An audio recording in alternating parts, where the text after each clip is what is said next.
Bom dia, turma, tudo bem com vocês? Hoje a gente vai falar um pouquinho sobre biotecnologia.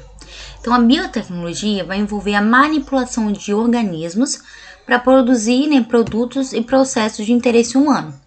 Então, é uma ciência nova, tem mais de 10 mil anos, mais ou menos, mas é considerada uma ciência muito nova ainda, né? E ela veio para poder contribuir no desenvolvimento das civilizações, né? Para ajudar na maior produtividade dos alimentos. Então veio para fazer um cruzamento seletivo de animais domesticados. E também na seleção de sementes, né? Para poder cruzar essas sementes de variedades de plantas. Então, no caso das plantas, é selecionadas sementes dessas plantas que tem maior grau de produção, né? De frutos ou grãos. Então, eles pegam essas sementes melhores, eles selecionam essas sementes e com isso as melhores características vão passando de uma geração para outra, né? Até disponibilizar uma grande quantidade de alimento. Já nos animais, eles vão ver as características que são importantes, né, para o ser humano. Ele vai ver o que é mais importante daquele animal. E aqui a gente tem até um exemplo do Urial, que é esse aqui, onde eles pegaram 2 exemplares desse Urial que davam mais lã e cruzaram eles entre si, e foi a partir desse cruzamento nasceu a ovelha Ares, que é a ovelha domesticada, né, que tem uma qualidade de lã maior, uma maior quantidade do que as outras ovelhas. Outro exemplo desse emprego da biotecnologia é na questão de micro-organismos fermentadores, que são usados na produção de alimentos, de queijo, de vinho, né, de pães, entre outros. Então, já existia, né, essa questão dos micro-organismos, as pessoas conseguiam compreender o que ele fazia através da fermentação e a partir disso começaram a desenvolver técnicas para poder melhorar os resultados. Então, eles sabiam que acontecia essa fermentação, mas não sabia de onde estava vindo, o que fazia acontecer isso. Então, foi através, né, dos trabalhos de Louis Pasteur que foram descobertos, né, que a participação das bactérias e de algumas leveduras nessa fermentação. Hoje em dia, a biotecnologia é mais presente no cotidiano da gente, né, no cotidiano das pessoas, porque elas têm vários avanços biológicos na identificação do DNA, no funcionamento dos genes, na produção, né, de organismos, como isso tudo acontece.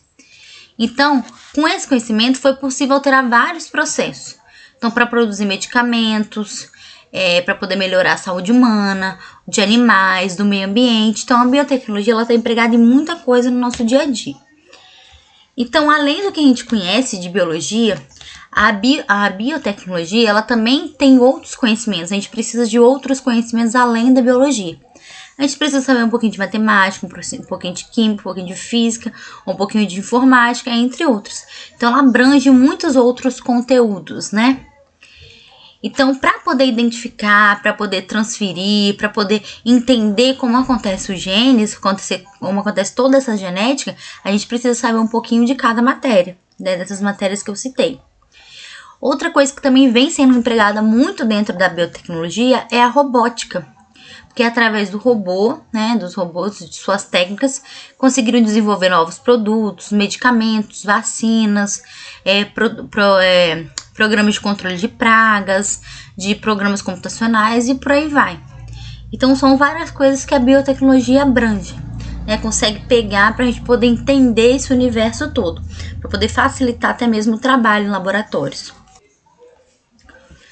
Deixa eu falar um pouquinho então sobre engenharia genética. Depois que a estrutura do DNA foi conhecida, né, através de Watson e Crick, a biotecnologia ela teve um avanço muito grande. Então, começou a ser empregado várias manipulações do DNA, né, para poder produzir mudanças nos sistemas dos seres vivos, auxiliar no melhoramento genético. Então, aí surgiu a engenharia genética. Então, a engenharia genética ela é definida como um conjunto de técnicas capazes de permitir a identificação, a manipulação e a multiplicação dos genes.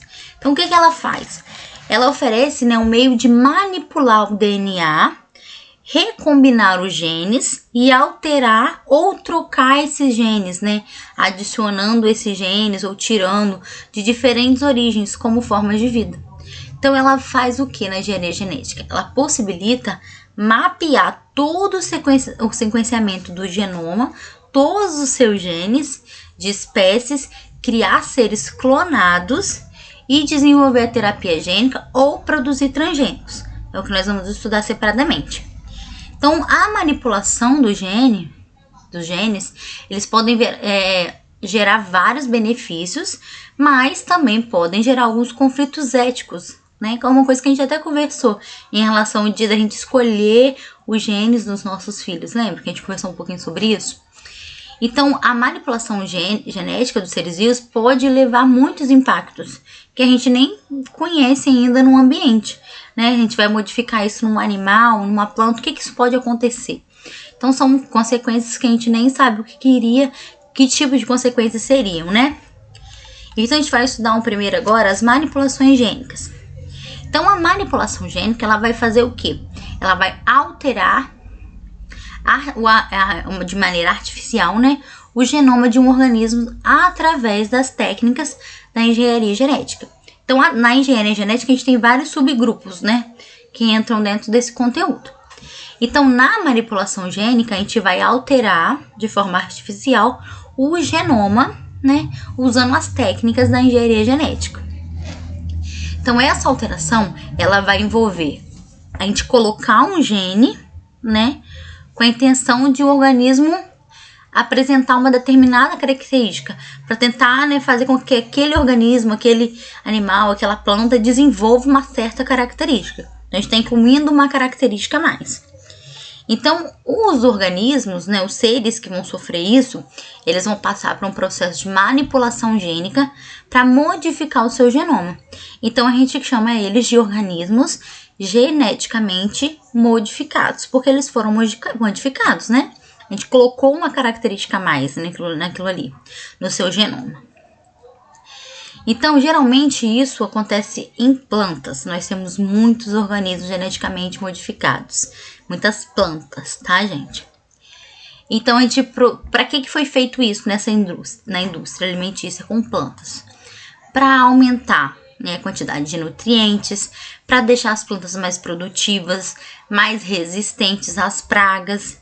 Então, isso é muito comum. Então, a gente tem muitos milhos. O milho, por exemplo, que a gente come hoje, é totalmente diferente do milho que não tem nenhuma modificação. Então, o milho que nós temos hoje, ele é totalmente modificado. Então, ele é muito mais resistente, ele dá os grãos maiores, mais macios. Então, ele foi muito modificado. Uma das coisas mais modificadas que nós temos é o milho e a soja. Porque foi inserido neles, né, nos genes deles, para poder ter essa resistência, para poder ter resistência a agrotóxicos, a fungos, a insetos e por aí vai. Então, esses organismos que são geneticamente modificados, eles vão entrar no grupo dos transgênicos. Então, esses transgênicos, ele é uma expressão usada para poder falar, né, denominar organismos que recebem um gene de uma espécie diferente da sua. Então, aqui, ele não está sendo inserido, quando a gente fala de transgênico, pego um gene de uma espécie totalmente diferente e coloco naquela ali. Então, se eu tenho milho, eu quero deixar ele mais resistente. Eu pego o gene de um organismo que é mais resistente a certa praga e coloco ela no milho. Então, eu tô trazendo algo novo, por isso que a gente chama ele de transgênico, tá? Então, genes que são transferidos entre essas espécies, a gente chama eles de transgenes. Então, eu transferi um gene, eu formei, eu criei um transgênico, tá? Então, outro exemplo que a gente tem é o arroz dourado. Vocês já ouviram falar do arroz dourado? Ele foi manipulado para poder conter uma quantidade maior de beta-caroteno no grão, que é uma substância que ela vai ser convertida em vitamina A no nosso corpo. Então, é muito importante para a saúde da nossa pele, do cabelo, para a visão, é muito importante também. Então, ele foi modificado, tem muitas pessoas que têm essa deficiência da vitamina A, que se alimentam desse arroz dourado. Então, No Brasil, para que os alimentos transgênicos sejam cultivados, é preciso uma aprovação, né, da Comissão Técnica Nacional de Biossegurança, vai avaliar todos os riscos que isso pode causar e todos os benefícios. Se vai causar algum problema em quem ingere, se vai causar algum problema na natureza, se vai causar desequilíbrio, né, nas pragas, nos insetos que poderiam estar ali se alimentando daquela plantação. Então, eles vão avaliar todo esse impacto. Atualmente, as principais culturas de plantas geneticamente modificadas são de soja, milho e algodão. Então, são os 3 exemplos que nós temos que são mais comuns, né, que foram liberados para poder acontecer. Mas não é uma coisa que vai ser liberada de uma hora para outra também, tá? Então, o Brasil, ele é o segundo maior do mundo, né, de produtor de espécies transgênicas, e os Estados Unidos é o primeiro. Os animais transgênicos, eles são desenvolvidos em menor frequência do que as plantas. Então, é muito mais fácil a gente encontrar uma planta transgênica do que um animal. Então, tem um estudo que fala das vacas para elas produzirem maior quantidade de leite, né? E também para que esse leite venha com menos lactose ou colesterol, que é aquela gordura. Só que isso ainda tem alguns que são liberados, está em fase de teste, não foi 100% liberado ainda. Aqui nós estamos falando também das pesquisas, né, para a utilização de animais transgênicos para controle de vetores de doenças, no caso da dengue. Então, no Brasil já foram soltos machos desses mosquitos modificados, né, geneticamente. Eles cruzam com essa fêmea que pode ter seja com vírus, né. Então, os filhotes, eles vão herdar esse gene do pai, né, do macho, para poder morrer antes que eles se tornem adultos, tá? Então, se eles não se tornarem adultos e não reproduzirem, eles não vão passar a doença para frente, certo? Então, para poder tentar diminuir a quantidade da doença, foi solto, né, esse macho do Aedes aegypti para poder tentar controlar essa praga. Outra coisa que nós temos também dentro da engenharia genética, que é um assunto bem polêmico, é a questão da clonagem. Então, a clonagem vai falar dos clones, que são organismos geneticamente idênticos entre si. Então, o DNA vai ser idêntico, não vai mudar nada, nada, nada. Então, existem clones naturais, que são organismos, né, representando a natureza com material genético idêntico, né? O de outro, a gente tem isso em micro-organismos, temos isso em plantas, em animais. Então, aqueles que se reproduzem assexuadamente, a maioria é idêntico. O DNA é idêntico porque, né, é uma cópia daquilo ali. Na espécie humana, existem clones naturais, que são gêmeos monozigóticos, né, que são gêmeos idênticos. Então, como eles originam de um único embrião, eles vão ter o mesmo material genético. Além dessa clonagem natural, né, desses clones naturais, os seres humanos também criaram métodos para poder realizar a clonagem reprodutiva. Para poder, principalmente em plantas, né, que isso acontece, para poder guardar, preservar algumas características da planta de origem. Então, a gente tem um exemplo da estaque, que é uma planta que é muito, não é planta não, que é um método muito usado nessa clonagem, que é feita através da estimulação da produção de raízes e brotos nas partes vegetais, nas partes como a folha e caule. Aí eles retiram essa parte, são transplantados e formam plantas geneticamente idênticas, tá? Atualmente, depois do grande desenvolvimento que a engenharia genética está tendo, já foram produzidos vários clones de animais em laboratório. Esses clones, para poder produzir esses clones, é um processo bem mais complexo. Precisa de várias técnicas e essa técnica consiste em tirar um núcleo de uma célula adulta de um animal que você queira clonar, né? E transferir para um óvulo que não tem núcleo.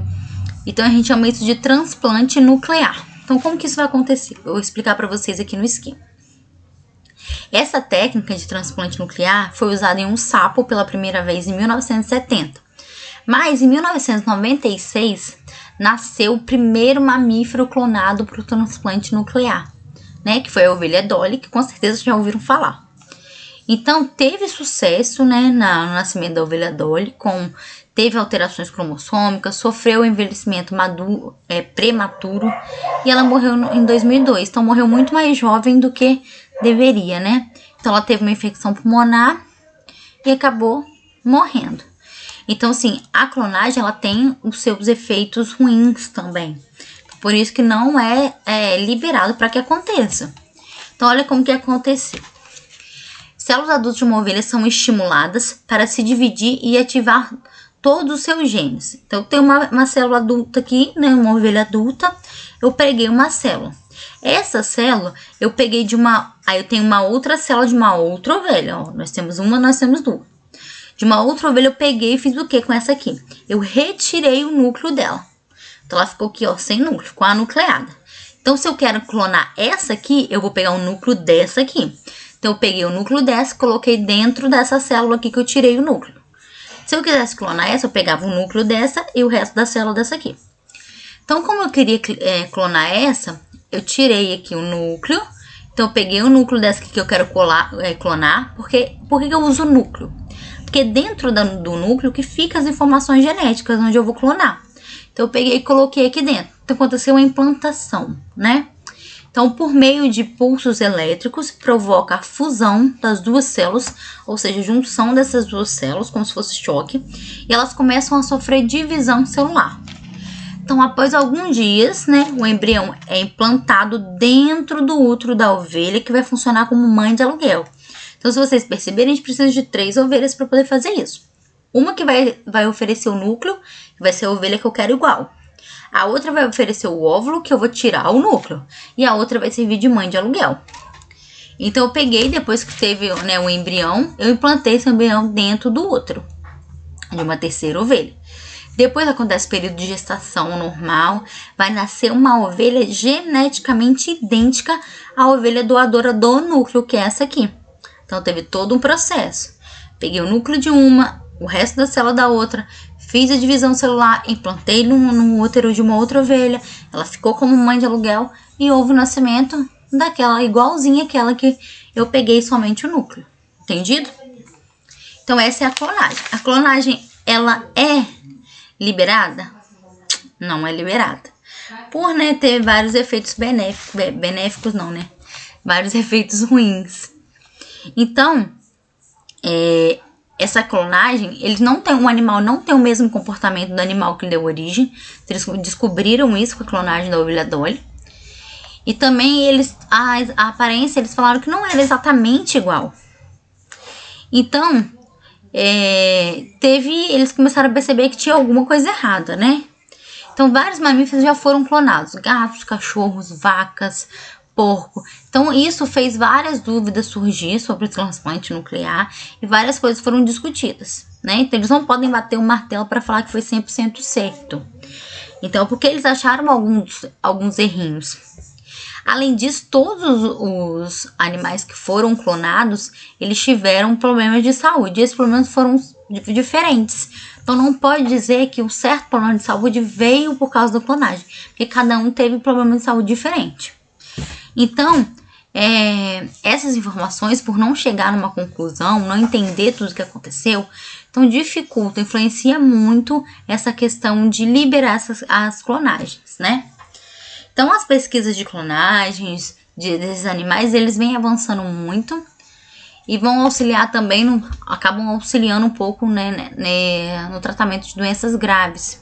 Então, isso veio a clonagem terapêutica, que é essa parte, né, que está sendo estudada para poder ajudar nas doenças. Então, eles fazem o quê? Órgãos e tecidos para serem produzidos em laboratórios e utilizados em transplantes. Então, eles estão estudando essa possibilidade, né, muita coisa ainda já acontece, para poder ser usado, para poder facilitar, diminuir a fila de transplante, né, para poder salvar mais vidas. Então, nós temos essa clonagem terapêutica. Então, a clonagem terapêutica, ela está relacionada diretamente com as células-troncos, que são células indiferenciadas. O que é isso? O que é isso, né? As células-tronco, elas podem se diferenciar, podem pegar qualquer função. Então, elas podem se transformar em qualquer célula do nosso organismo. Então, elas podem ser extraídas de células adultas ou células embrionárias. Por isso que tem muita gente que tenta pegar as células-tronco lá do embrião. Lá do cordão umbilical, do neném. Porque fica muito mais fácil, ela tá novinha, de se desenvolver e formar qualquer outro tipo de célula, tá? Então essas células embrionárias, essas células-tronco, elas vêm se tornando muito promissora, principalmente em casos de doenças degenerativas que causam danos no sistema nervoso. Então as células embrionárias, elas estão derivadas, né, de estágios iniciais de um embrião. Então elas têm alta capacidade de diferenciação, por isso que elas são melhores, para poder atingir qualquer tecido, formar qualquer tecido. As células adultas, células tronco do tecido dos adultos, pode ser retirada da medula óssea e de outros tecidos também. Mas as mais potentes, digamos assim, né, são as células embrionárias, tá? Outro tema que nós temos dentro da engenharia genética é a terapia gênica. É considerado um avanço, né, para possível cura de doenças genéticas. Essa técnica ela consegue identificar todos os genes que são responsáveis por determinada doença e manipular somente esses genes, tá? Substituir ele ou inativar. Vamos supor que a minha família tem uma doença e eu vou mapear o meu genoma, vou descobrir se eu tenho um gene para aquela doença. Aí o que eu vou fazer? Eu vou retirar esse gene ou, né, vou substituir ele, ou simplesmente eu vou inativar para que aquela doença não ocorra em mim. Faz que aquilo não ocorra no meu corpo, não se desenvolva em mim. Então, além disso, além de ter essa capacidade, essa técnica também ela vem sendo pesquisada, né, estudada para poder tratar vários outros tipos de distúrbio, como câncer, doenças cardíacas, para tentar diminuir esse monte de doenças que a gente não tem e não acha cura. Que a gente tem e não acha cura, né? Então, o alvo da terapia gênica nem sempre é o gene da doença, tá? Um exemplo que tem aqui, ó, o caso de algumas doenças cardíacas nas quais o objetivo não visa a substituição ou inativação do gene que causa o problema, mas identificar alterações genéticas para combater o acúmulo de gordura nas artérias ou controlar a pressão arterial, regular um gene que produz substâncias que fortalecem o músculo cardíaco e a parede das artérias coronárias. Então aqui às vezes eles nem procuram um gene que fez surgir aquela doença, mas algum gene que vai fazer com que não acumule tanta gordura, né, nas artérias, que a pressão fique boa. Então uma coisa que possa estar ali, né, que causa aquele tipo de doença, eu não posso melhorar diretamente a doença, eu posso tentar melhorar aquilo que está causando ela. Então isso também reduz um pouco da probabilidade de infarto. Vai ser 100%? Não vai ser 100%. Mas vai reduzir bastante a probabilidade de alguns danos, né, de coisas mais severas. Então aqui nós temos um esqueminha, ó. Eles retiram-se de algumas células do paciente, né, pegam algumas células do paciente. Esses vírus são preparados para poder receber o gene, né, de interesse. Então eles fazem esse teste no vírus. O gene de interesse é introduzido no vírus. Então pegou a célula do paciente, o vírus vai ser preparado, depois coloca esse gene dentro do vírus. O vírus alterados são misturados com as células do paciente. Então eu alterei aqui esse vírus. Então eu pego esse vírus e misturo com as células do paciente. Essas células se tornam transgênicas, porque eu estou incluindo algo a mais. E essas células alteradas são introduzidas no paciente. Então, depois disso, essas células alteradas produzem a substância desejada para poder evitar a doença ou para poder fazer com que ocorra menos danos, tá? Então, é todo um processo também. Na próxima aula, nós vamos dar um pouquinho sobre genoma humano. Nós vamos dar continuidade nesse conteúdo, tá? Se tiverem alguma dúvida, podem mandar mensagem, podem ligar. E na quinta-feira a gente tem aula ao vivo. Beijos, até mais.